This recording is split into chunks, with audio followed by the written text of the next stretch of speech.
ওনার যা ইচ্ছে উনি তাই বলবেন, যা ইচ্ছে তাই করবেন, এটা আমি মেনে নেব না। কথা বলবো, ফোন করলে কথা বলবো, দেখা করতে চাইলে দেখা করবো, সেটা কাটছি আদার দিক।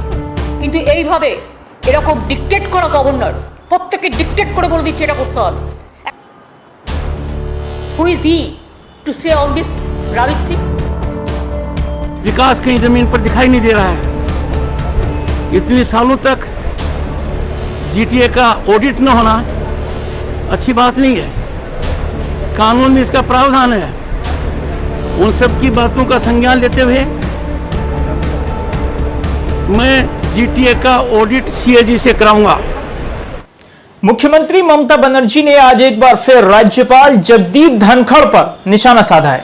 ममता बनर्जी ने कहा कि उन्हें फौरन उनके पद से हटा देना चाहिए। वहीं ममता बनर्जी ने आरोप लगाया कि वो बंगाल को डिस्टर्ब करना चाहते हैं। बंगाल में विधानसभा चुनाव के बाद मुख्यमंत्री ममता बनर्जी और राज्यपाल जगदीप धनखड़ के बीच टकराव और भी बढ़ गया है। ममता बनर्जी ने केंद्र सरकार से मांग की है कि राज्यपाल को तत्काल उनके पद से हटाया जाए। इसके साथ ही ममता बनर्जी ने आरोप लगाया है कि वह बंगाल को डिस्टर्ब करना चाह रहे हैं। वह भ्रष्ट हैं और उनके खिलाफ हवाला जैन केस में नाम था। उनके खिलाफ चार्जशीट दायर किया गया था। वह सभी को डिटेक्ट करना चाहते हैं। ममता बनर्जी ने कहा है कि उनका नाम हवाला जैन केस में था। कोर्ट से राहत मिल गई थी। PIL दायर किया गया था। फिलहाल कोर्ट में केस लंबित है। वह एक भ्रष्ट आदमी है। वह सभी को डिटेक्ट करते हैं। वह कौन है? वह एक राज्यपाल हैं। वहीं उन्होंने केंद्र सरकार पर निशाना साधते हुए कहा है कि क्यों यूपी के CM के खिलाफ कार्रवाई नहीं हो रही है।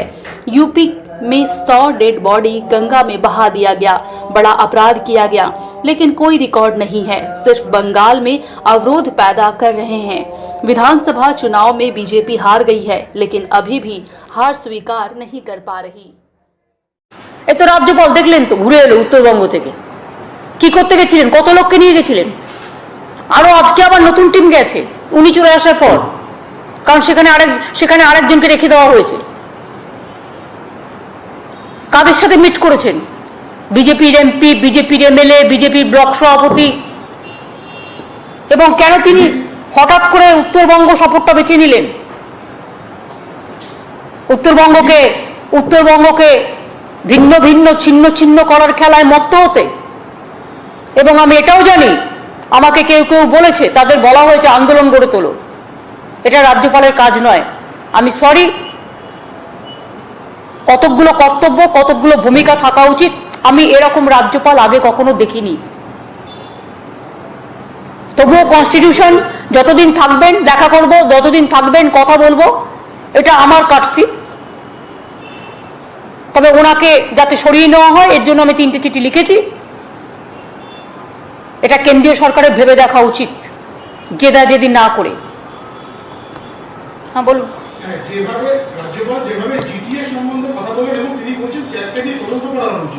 ওনার তদন্তটা আগে করা উচিত। ওনার তদন্তটা তো আগে করা উচিত। কত লোক গেছে, কত টাকা খরচা হয়েছে, গভর্নর হাউসটা কি হয়েছে, কোন কোন লোক রেগুলার যাচ্ছে, আগে তো এই তদন্তগুলো হওয়া উচিত। জিটিএ তো অলরেডি আমাদের ফাইন্যান্সিয়াল ইন্টারনাল অডিট তো তদন্ত করেছে। আপনারা বিমল গ্রুপের সময় দেখেননি যে আমরা তখন বলেছিলাম তদন্ত হবে? তদন্ত হয়েছে। ক্যাগই করতে হবে তার কি মানে আছে? বেঙ্গল গভর্নমেন্ট নিজেরা ফাইন্যান্সিয়ালি ইন্টারনালি করতে পারে না? আর ওখানে দার্জিলিং এর উপরে রাগ কেন? জিটিএ থেকেও করে খাবে নাকি বিজেপি? ওনার যা ইচ্ছে উনি তাই বলবেন, যা ইচ্ছে তাই করবেন, এটা আমি মেনে নেব না। কথা বলবো, ফোন করলে কথা বলবো, দেখা করতে চাইলে দেখা করব, সেটা কাটছি আদার দিক। কিন্তু এইভাবে এরকম ডিক্টেট করা গভর্নর, প্রত্যেককে ডিক্টেট করে বলে দিচ্ছে এটা করতে হবে। একটা অফিসারকে বলে দিচ্ছে ক্ল্যারিফাই করো, একটা অফিসারকে ফোন করে থ্রেট করছে, you are under scanner, you are under threat, অনেক কিছু বলছে, অনেক কিছু। Your cruel letter is coming. Who is he to say all this rubbish thing? আমি সরি, আমি এতদিন একটি কথাও বলিনি, কিন্তু আমি বলতে বাধ্য হলাম। मैम एक सवाल था, जब उत्तर बंगाल से ये सेपरेट स्टेट की डिमांड उठ रही थी और जो MP से डिमांड उठा रहे थे, गवर्नर ने मुलाकात की है इस विजिट के दौरान, इसको आप किस तरीके से देखते हैं? गवर्नर जानबूझ के उत्तर बंगो को डिस्टर्ब करने के लिए, वो शांति में है, डिस्टर्ब करने के लिए वो लोग जो डिवाइड एंड रूल पॉलिसी विश्वास करते हैं उसको बुला के बात किया है।